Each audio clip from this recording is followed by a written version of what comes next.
बंधुओं, हमने भगवान राम के लाखों मंदिर बनाए।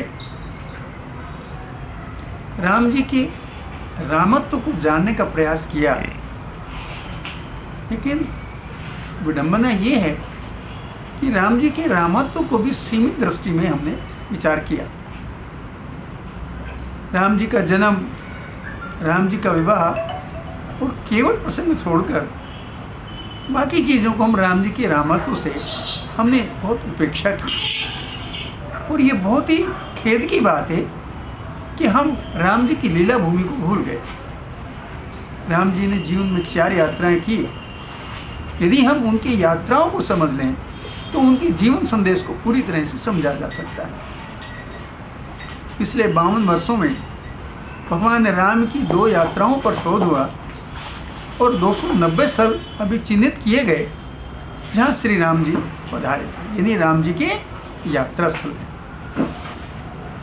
लेकिन हमारे लिए एक और भी बड़ी आश्चर्य की बात है, राम जी की लीला भूमि को भूल गए और राम जी का विज्ञान, राम जी की संस्कृति, राम जी की यात्राएं, राम जी के पूर्वज, राम जी के हथियार, राम जी का पुस्तक विमान, इन पर तो किसी ने चर्चा की ही नहीं। और जो रामद्रोही हैं वो इन्हीं बातों को लेकर राम जी को काल्पनिक सिद्ध करने का कुप्रयास, असफल कुप्रयास करते हैं। यदि हम गंभीरता से देखें, ये सारी चीज़ें सत्य हैं।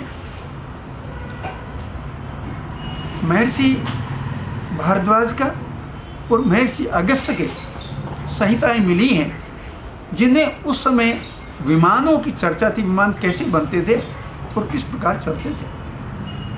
अध्ययन करें तो रामायण काल में 157 प्रकार के हथियारों का प्रयोग हुआ है। हो सकता है इससे और अधिक हो, लेकिन इतने तो मेरी जानकारी में है। और उस समय के विमान, उस समय के हथियार आज की तकनीकी से कहीं आगे थे। ये रामायण में सिद्ध किया जा सकता है।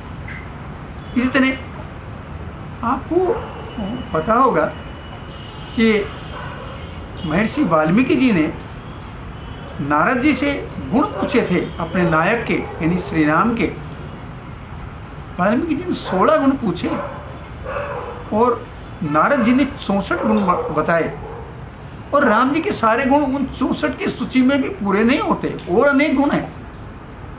तो राम जी की इन सब चीज़ों को धीरे धीरे उपेक्षा करके हम लोग भुला रहे हैं।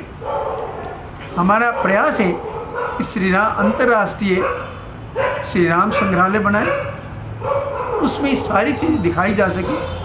पुष्पक विमान हो, राम जी के सब हथियार हों, राम जी की 4 यात्राएं हों, राम जी का रामत्व हो, राम जी के पूर्वज हों, राम जी के वंशज हों और रामायण कालीन संस्कृति हो। उसमें एक बहुत बड़ा पुस्तकालय बने। राम जी को समझने के लिए हमें राम जी के विज्ञान और राम जी की संस्कृति और राम जी के गुणों को जब तक हम नहीं जानेंगे, तब तक हमारा कल्याण नहीं। आइए हम संकल्प करें, अयोध्या जी में एक संग्रहालय बनना है। हम सब लोग तन से, मन से, धन से उस संग्रहालय में अपना योगदान करें। और ये बहुत बड़ा यज्ञ है, एक एक मुट्ठी अन्न देकर इस यज्ञ को सफल करें, यही